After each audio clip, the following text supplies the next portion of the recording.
Emil Cadillac here. It's Thursday, the 17th of August, 2017, and I'm preparing for a draft tonight. It's the Bluegrass Fantasy Football Challenge out in Kentucky. I'm going to do it online.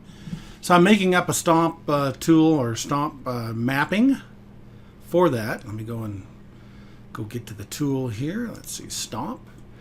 And as you can see in the middle, I've already got a lot of players selected after talking to my secret manager. And I wanted to make a few changes. I don't think I'm going to target Kevin White. Things are just not looking that good. So I'm going to take him off this list.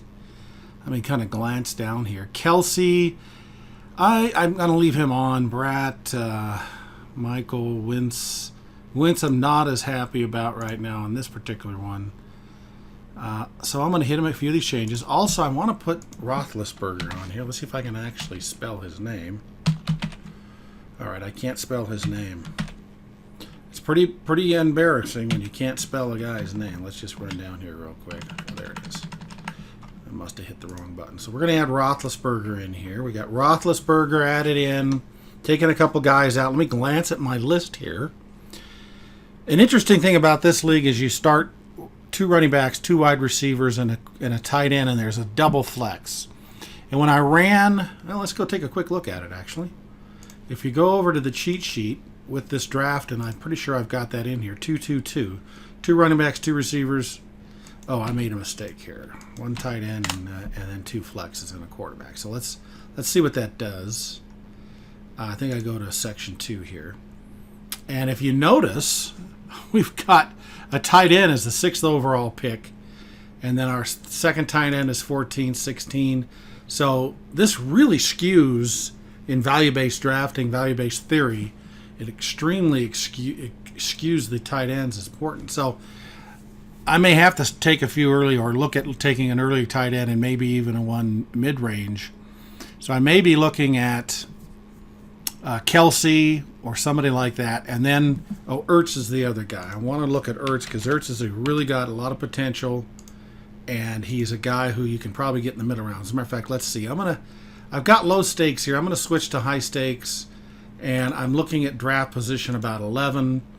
I think it's an 18-round draft. Maybe it's 20. We got 12 people. I'm going to make the safe value really tight. I'm only going to go down to 6 on the safe value. Just ignore that phone, by the way. We'll get that later.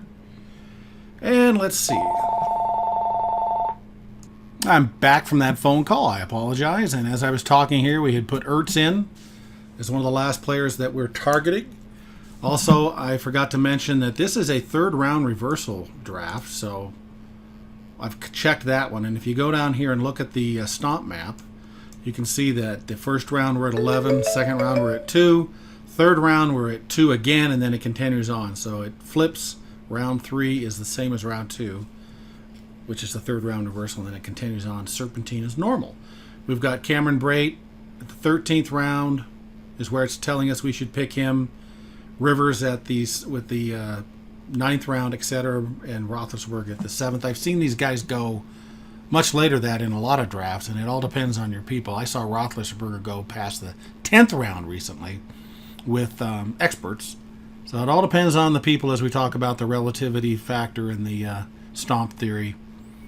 And, of course, this league you have 2 flexes and you only have 2 starting running receivers. So these tight ends may become more valuable. I may have to go after somebody like a Kelsey or go for 2 medium tight ends because Kelsey here, it says I have to take in the 3rd round. And where is Ertz at?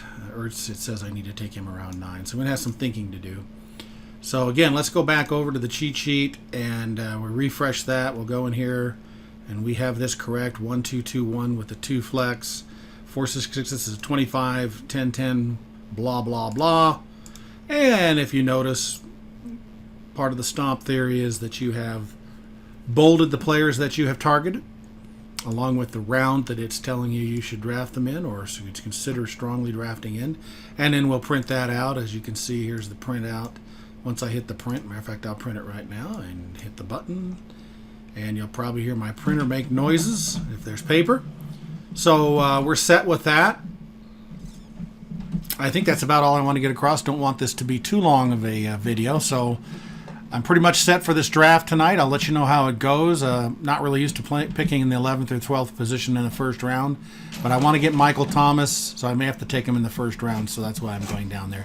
I'll let you know how that goes. Thank you so much.